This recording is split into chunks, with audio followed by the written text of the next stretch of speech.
Hey everybody, it's Amanda from Hudson Valley Soapery.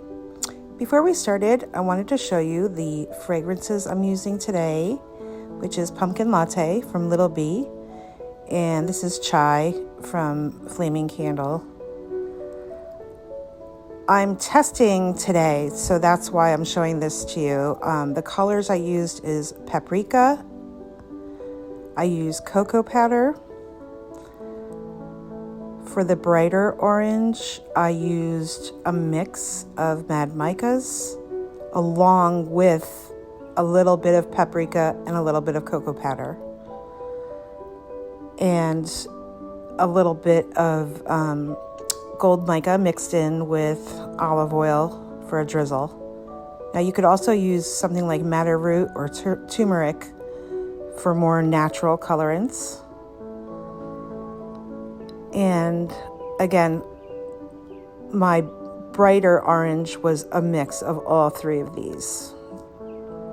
So it wasn't, it looks like it's a bright orange when we're pouring it, but it's not so bright after the saponification process. So let's get into mixing. Adding my lye. Again, this is a test batch. I wasn't sure how the fragrance was going to react because I've never used it before. See how bright that orange is? It settles down after saponification. But I wanted some depth to the oranges. And the paprika, what's nice, leaves like little speckles in the soap. So it looks really like the spice in the pumpkin spice. So right now I'm literally just pouring straight lines back and forth and alternating, putting a little bit of gold drizzle here and there. It's starting to thicken up, so it does seem to like accelerate a little bit, just a tad, but it's still workable. And now what I do is I just pull down lines going from one side to the other. You could do it back and forth as well, like a Taiwan swirl. That would work. But I just had this in my head. This is how I wanted to do it. So I'll speed this up so you don't have to watch me do every line. I'm tapping it down. After you make those lines, you just want to make sure you tap it so there's no air pockets. And now I'm just going to be swirling down, back, and down again, going the other way.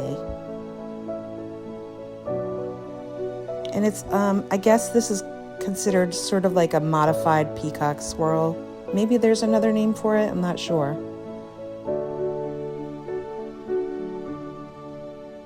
So you'll see when they're cut, because I didn't pour uniform lines, that each bar is different and has its own personality, and that's what I love. So what I did here is I marked out my loaf beforehand, because you're going to want to cut sections and then top down for your bars to get the look that I'm going for. Of course, I couldn't figure out where I put my sections, so I will turn it around in a second. You can cut just plain bars, but it won't give the same effect. So you do have to cut them like vertically, and you'll see I'm not fast forwarding through this section. I'm leaving it so you can see how I cut the bars. So you can kind of see the end there. If you cut your bars normally, just down the loaf, it would just look like that, like more like a plop pour. But if you cut your sections, it'll look different. And my bars are usually 3 inches by 4 inches by 1 inch. So 4 inches wide, 3 inches high, and 1 inch deep. And it's like a nice hefty bar. My recipe is in the description as well. I'm cutting these only 5 hours later. So that it is still warm, but it's very solid. My recipe is included, and it gets solid because I add salt to my water. So you dissolve the salt in your lye water before you add your lye. And with my recipe together, you will get a nice hard bar, and it will firm up for you quickly. I don't have patience, so there's the first bar. Doesn't it almost look like turkey tail mushroom? I kind of love that. But it's so dreamy. So I love this type of pour because it looks so dreamy. And it's also similar to paper marbling. If you've ever watched people marble paper, it's very similar swirling that's done.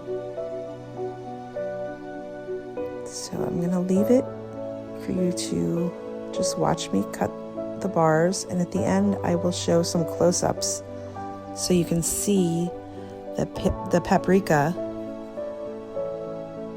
and the little specks that it leaves in those areas. I think you can see it there a little bit. And how it kind of mimics the spice part of the pumpkin. These smell so good. So if you're looking for a really good pumpkin spice or pumpkin latte, Little Bee has nailed it. And so far, it's very nice in this soap. I can't tell you if it fades quickly or not yet. We shall see. I do urge everybody to do test batches when you're using a new fragrance oil, because you don't want to waste so much of your ingredients that are so expensive if you don't know how your fragrance oils will perform. So I do urge people to do smaller. I mean, this is my normal size, but I'm not doing 3 or 4 of them. These smell so good. I can't even tell you. I'm not even a pumpkin person, but a lot of the people that I sell to are big pumpkin people. So if you have pumpkin people, this will be perfect. Thanks so much for watching. If you have any questions, please just reach out in the comments. I am more than happy to answer.